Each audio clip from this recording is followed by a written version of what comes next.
नमस्कार श्रोताओं, स्वागत है आप सभी का पोस्ट बॉक्स नंबर 111 के आज के अंक में। मैं हूं जनेंद्र। पोस्ट बॉक्स नंबर 111 यानी वो कार्यक्रम जो माननीय प्रधानमंत्री महोदय के मन की बात पर न सिर्फ आधारित है बल्कि उसके विभिन्न बिंदुओं को विस्तार से चर्चा करने और समझने का एक प्लेटफॉर्म भी हम सबको प्रदान करता है। आज इस कार्यक्रम में हम ऐसे ही एक और महत्वपूर्ण मुद्दे पर बातचीत करने जा रहे हैं और वो मुद्दा है आत्मनिर्भरता और उसी से जुड़े वोकल फॉर लोकल का। श्रोताओं, जैसे कि आप जानते हैं कि 12 मई 2020 को राष्ट्र को संबोधित करते हुए प्रधानमंत्री महोदय ने आत्मनिर्भर भारत अभियान की शुरुआत की और आत्मनिर्भरता से जुड़े बहुत सारे बिंदुओं को उन्होंने बार बार अपने संबोधनों के माध्यम से, अपने वक्तव्यों के माध्यम से रखा है और उसी में एक आह्वान पूरे देश से जो उन्होंने किया था वोकल फॉर लोकल का। तो इसके बहुत सारे आयाम हैं, इसके पीछे की एक पृष्ठभूमि है और चूंकि केंद्रीय सरकार इस पूरे संकल्पना को धरातल पर उतारने के लिए अपने तमाम मंत्रालयों, विभागों के माध्यम से निरंतर प्रतिबद्धता के साथ काम कर रही है, इसलिए हमें भी समाज के तौर पर यह समझना जरूरी है कि आखिर आत्मनिर्भरता का मायने आज के संदर्भ में क्या है और हम इसमें किस रूप में भूमिका निभा सकते हैं। आज आत्मनिर्भरता और प्रधानमंत्री के वोकल फॉर लोकल के आह्वान पर हम 3 अतिथियों से बातचीत करेंगे। इनमें शामिल हैं आर्थिक मामलों के विशेषज्ञ और भारतीय जनता पार्टी के राष्ट्रीय प्रवक्ता श्री गोपाल कृष्ण अग्रवाल जी, पद्म भूषण से सम्मानित प्रख्यात समाज सेवी देहरादून से श्री अनिल जोशी जी और आर्थिक मामलों से ही जुड़े प्रख्यात पत्रकार श्री शिशिर सिन्हा जी।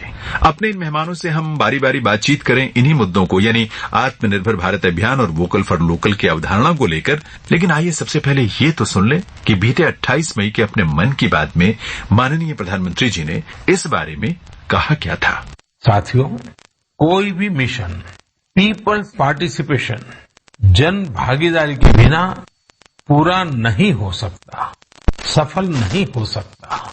इसलिए आत्मनिर्भर भारत की दिशा में एक नागरिक के तौर पर हम सबका संकल्प, समर्पण और सहयोग बहुत जरूरी है, अनिवार्य है।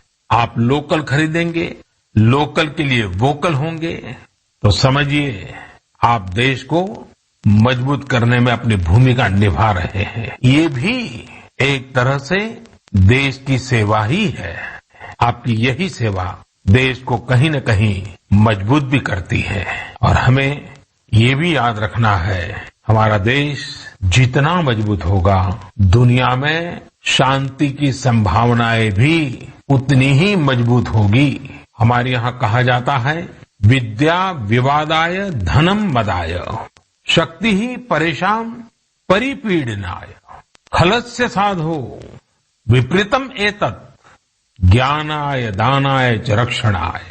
अर्थात अगर स्वभाव से दुष्ट है तो विद्या का प्रयोग व्यक्ति विवाद में, धन का प्रयोग घमंड में और ताकत का प्रयोग दूसरों को तकलीफ देने में करता है। लेकिन सज्जन की विद्या ज्ञान के लिए, धन मदद के लिए और ताकत रक्षा करने के लिए इस्तेमाल होती है। भारत ने अपनी ताकत हमेशा इसी भावना के साथ इस्तेमाल की है। भारत का संकल्प है भारत के स्वाभिमान और संप्रभुता की रक्षा। भारत का लक्ष्य है आत्मनिर्भर भारत। भारत की परंपरा है भरोसा, मित्रता। भारत का भाव है बंधुता। हम इन्हीं आदर्शों के साथ आगे बढ़ते रहेंगे। सुना आपने, भारत का संकल्प है भारत के स्वाभिमान और संप्रभुता की रक्षा। हमारा लक्ष्य है आत्मनिर्भर भारत और ये संभव होगा लोकल के लिए वोकल होने पर। आइए हम आज इन्हीं बातों को जानने और समझने की कोशिश करें और इस क्रम में हम सबसे पहले चलते हैं श्री गोपाल कृष्ण अग्रवाल जी के पास। जैसा कि मैंने पहले भी आपको बताया, श्री गोपाल कृष्ण अग्रवाल जी जो कि आर्थिक मामलों के विशेषज्ञ हैं और इसी से जुड़े विषयों पर आप भारतीय जनता पार्टी के राष्ट्रीय प्रवक्ता भी हैं, उनसे हम जानने की और समझने की कोशिश करेंगे कि सरकार की जो संकल्पना है, प्रधानमंत्री महोदय का जो आह्वान है आत्मनिर्भरता का, वोकल फॉर लोकल का, उसका मायने क्या है। देखिए, सबसे महत्वपूर्ण जो आत्मनिर्भर भारत का जो अभियान का कॉन्सेप्ट है प्रधानमंत्री जी का, जी, वह है कि भारत एक मजबूत अर्थव्यवस्था के रूप में उभर के सामने आए और इसमें यह भी बहुत बड़ी आवश्यकता इस समय की है कि जो हमारी जो मैन्युफैक्चरिंग सेक्टर है और जो उसमें भी खासकर एमएसएमई सेक्टर, जो छोटे लघु मध्यम उद्योग हैं, जो कि बहुत रोजगार भी सृजन करते हैं और देश की अर्थव्यवस्था को मजबूती भी प्रदान करते हैं जी। और प्रोडक्ट को ग्लोबल इकोनॉमी के साथ इंटीग्रेट भी करते हैं, उनकी आवश्यकताओं को ध्यान के रखते हुए उनके लिए आधारभूत संरचना भी देश की अर्थव्यवस्था की एस्टेब्लिश हो। वो चाहे ट्रांसपेरेंट इकोसिस्टम है, करप्शन फ्री इकोसिस्टम है, उनकी क्रेडिट की अवेलेबिलिटी है, उनकी मार्केटिंग की आवश्यकता है, उनको टेक्नोलॉजिकल सपोर्ट है। तो आत्मनिर्भर भारत का जो पूरा कॉन्सेप्ट प्रधानमंत्री जी का है वह 360 डिग्री भारत की अर्थव्यवस्था को मजबूती प्रदान करते हुए देश के मैन्युफैक्चरिंग सेक्टर को सपोर्ट करने की पूरी भूमिका है। इसीलिए जब प्रधानमंत्री जी कहते हैं कि जो 5 पिलर हैं आत्मनिर्भर भारत के, उसमें एक सबसे मजबूत पिलर उन्होंने कहा है कि हमारे देश की इकोनॉमी है और उसके साथ इंफ्रास्ट्रक्चर है और टेक्नोलॉजी है। बिल्कुल। यह तीनों को हम जब मजबूत करेंगे तब हम सशक्त आर्थिक रूप से भारत देश को मजबूत बना पाएंगे। इसी में जिस तरह से उन्होंने डेमोग्राफी को भी, या जो हमारा एक वाइब्रेंट डेमोक्रेसी है, वो भी हमारी एक बड़ी ताकत है, जिसको प्रधानमंत्री जी ने बड़े जोर देकर इस बात को रखा।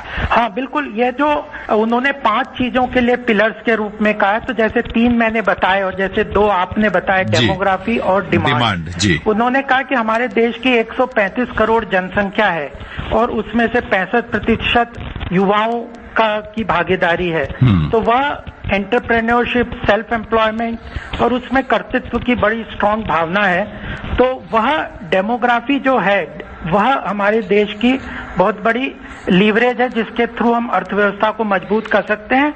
और साथ में 135 करोड़ जनसंख्या की जो डिमांड है वह सारी बात है, टेक्नोलॉजी के साथ सर्विसेज की इंडस्ट्री को मजबूत करना है, नए नए इनोवेशंस को लेना है, स्टार्टअप इकोसिस्टम को जोड़ना है और जो टेक्नोलॉजिकल एप्स हैं, सर्विस के हैं, ये सारे चीजों को साथ में लेके एक मजबूत अर्थव्यवस्था आत्मनिर्भर भारत के तहत बनाने की उन्होंने बात की है। और उन्होंने साथ में यह भी कहा है कि आत्मनिर्भर भारत का मतलब यह है कि भारत की इकोनॉमी को विश्व स्तर पे स्टैब्लिश करना, उसको आइसोलेट करके भारत की अर्थव्यवस्था को अलग ले जाके एक अलग थलग रख के कोई ऐसा कॉन्सेप्ट नहीं है कि हम अर्थव्यवस्था को पूरे विश्व से काट के अलग ही खड़ा करेंगे।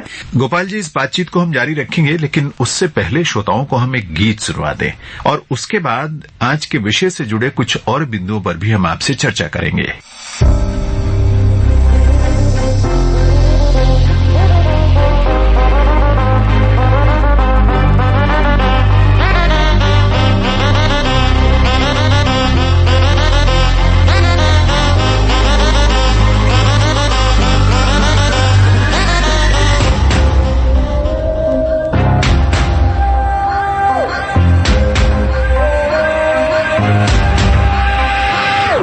चलता समंदर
श्रोताओं, कार्यक्रम चल रहा है पोस्ट बॉक्स नंबर 111 और आज इस कार्यक्रम में हम आत्मनिर्भर भारत अभियान की बात कर रहे हैं।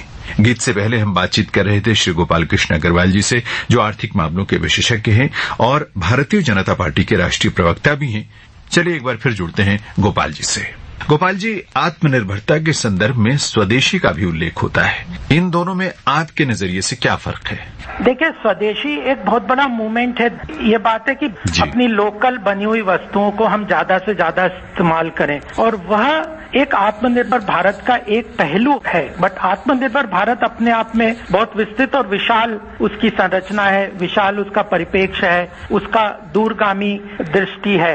लेकिन स्वदेशी उसको सपोर्ट कर सकता है, भारत की बनी हुई वस्तुओं को हम इस्तेमाल करें। और जो उन्होंने वो कहा है अपने भाषण में 12 मई के, जिसको आप रेफर कर रहे हैं, उसमें उन्होंने कहा वोकल फॉर लोकल, कि हमें लोकल लेवल पे जो चीजें हैं उन चीजों को इस्तेमाल करना है। तो यह भी आत्मनिर्भर भारत के लिए मजबूती का एक प्रकल्प हो सकता है, मजबूती का एक साधन हो सकता है, जिसको हम सबको अपने जीवन में लाना है। अगर देश की अर्थव्यवस्था को हमने लंबे समय में देखना है और इकोनॉमिक सुपर पावर की तरह आर्थिक महाशक्ति के रूप में भारत को खड़ा करना है, जो कि हमारा लक्ष्य भी है, तो उसके लिए फिर हमें रीजनल और ग्लोबल सप्लाई चेन के साथ हमारे मैन्युफैक्चरिंग सेक्टर को, हमारे उद्योगों को, छोटे छोटे उद्योगों को उस रीजनल और ग्लोबल सप्लाई चेन के साथ इंटीग्रेट करना है। गोपाल जी, एक समय था, और ये पुरानी बात है, लेकिन अब परिस्थितियां बहुत बदल गई हैं, क्योंकि पहले आत्मनिर्भरता या स्वदेशी और उसमें कहीं न कहीं संरक्षणवाद जुड़ जाता था, क्योंकि शायद तब हमारे अर्थव्यवस्था के जो तमाम स्तंभ थे वो इतने मजबूत नहीं थे कि वो वैश्विक स्तर पर मुकाबला कर सके, कंपटीशन दे सके। लेकिन आज पिछले कुछ वर्षों में जिस तरह से प्रधानमंत्री जी के नेतृत्व में सरकार ने लगातार काम किया और इस दिशा में बहुत महत्वपूर्ण काम किया है, उसका परिणाम भी निकला है। तो आज हमारे अर्थव्यवस्था के तमाम जो तंत्र हैं, स्तंभ हैं, वो इस स्थिति में है और मजबूत है कि वो राष्ट्रीय अंतर्राष्ट्रीय स्तर पर अपनी गुणवत्ता को बनाए रखते हुए मुकाबले में उतर सके। ये बड़ा महत्वपूर्ण विषय आपने वो रखा है, क्योंकि पहले क्या होता था, वैश्विक स्तर पे जो इकोनॉमी चलती थी कि इंपोर्ट सब्स्टिट्यूशन कर दो, जो चीजें इंपोर्ट कर रही है उसको बैन करके घर में बनी हुई अपने आसपास की चीजों को इस्तेमाल करो। यह एक पहलू तो हो सकता है, लेकिन आज की डेट में जो भारत की अर्थव्यवस्था है, जो मैन्युफैक्चरिंग कई सेक्टर को अगर देखें, तो आज फार्मास्यूटिकल सेक्टर में हम ग्लोबल जेनरिक मेडिसिन के 70% ग्लोबल मार्केट पे भारत की फार्मास्यूटिकल इंडस्ट्री का कंट्रोल है।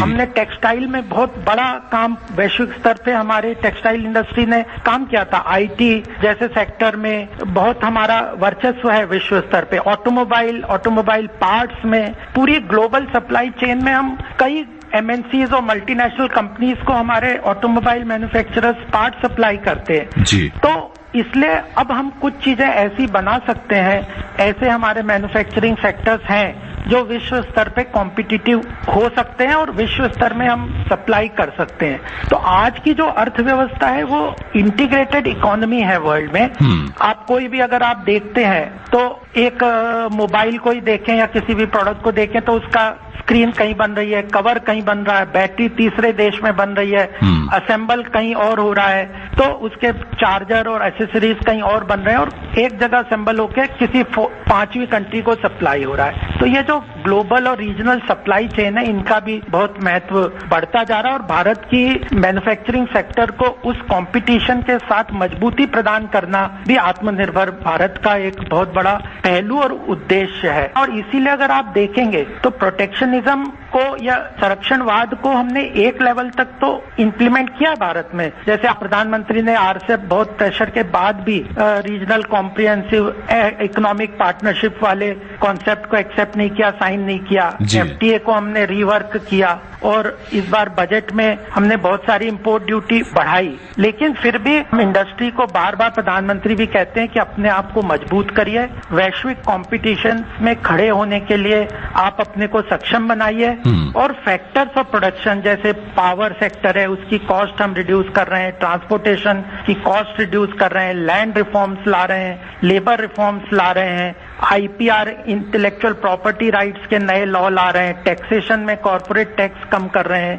तो यह पूरा प्रक्रिया पिछले 6 साल से बहुत फोकस तरीके से प्रधानमंत्री इस चीज को अपने डोमेस्टिक मैन्युफैक्चरिंग को मजबूत करने का प्रयत्न कर रहे हैं ताकि हम ग्लोबली कॉम्पिटिटिव इंडस्ट्रीज को डेवलप कर सकें। गोपाल जी, एक संक्षेप में ही सही लेकिन थोड़ा सा वो उल्लेख मुझे लगता है उस बारे में आपसे जरूर आपकी राय जानना चाहेंगे कि जिस तरह से 20 लाख करोड़ रुपए के राहत पैकेज की घोषणा की थी प्रधानमंत्री जी ने आत्मनिर्भर भारत अभियान के लिए, और उसमें से लगभग कृषि क्षेत्र में जिस तरह से लगभग 4.25 लाख करोड़ रुपए कृषि लोन के रूप में, और उसके साथ और बहुत सारी चीजें जोड़ी गई, मैन्युफैक्चरिंग इंडस्ट्री बिजनेस, उससे अलग कृषि क्षेत्र की भूमिका आत्मनिर्भर भारत अभियान में किस रूप में होगी, इस पर थोड़ी रोशनी आपसे जरूर चाहेंगे कि आप डालें।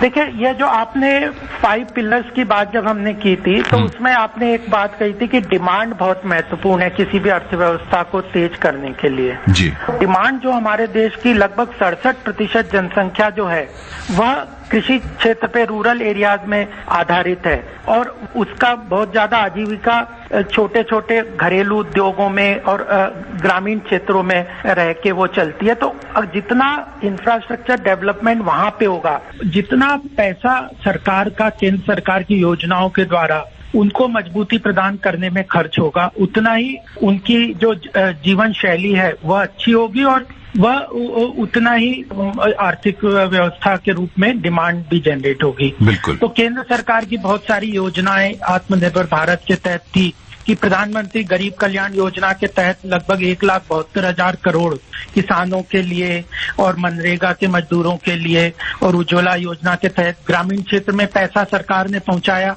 जी। उसके बाद जो एग्रीकल्चर और जो उससे जुड़े हुए फूड प्रोसेसिंग इंडस्ट्री वगैरह के लिए लगभग 1.5 लाख करोड़ का पैसा केंद्र सरकार ने ग्रामीण क्षेत्र के लिए पहुंचाया। जी। और उसी का फलस्वरूप अगर हम देखें तो अब एग्रीकल्चर सेक्टर रूरल एरिया से डिमांड जनरेट हो रही है अपनी इकोनॉमी को रिवाइवल के लिए, और प्रवासी मजदूर जो हैं वो अपने वापस घरों में जो गए हैं उनके लिए वहीं पे रोजगार मिल सके, उसके लिए अभी प्रधानमंत्री जी ने ग्रामीण क्षेत्र के लिए रोजगार योजना को भी लॉन्च किया। तो उन सब से हमारी जो ग्रामीण क्षेत्र की अर्थव्यवस्था है वह मजबूत हो रही है। गोपाल जी, भारत सरकार का जो रोड मैप है आत्मनिर्भर भारत को लेकर या वोकल फॉर लोकल को लेकर, प्रधानमंत्री जी की जो संकल्पना है उसके बारे में आपने बहुत विस्तार से बात की।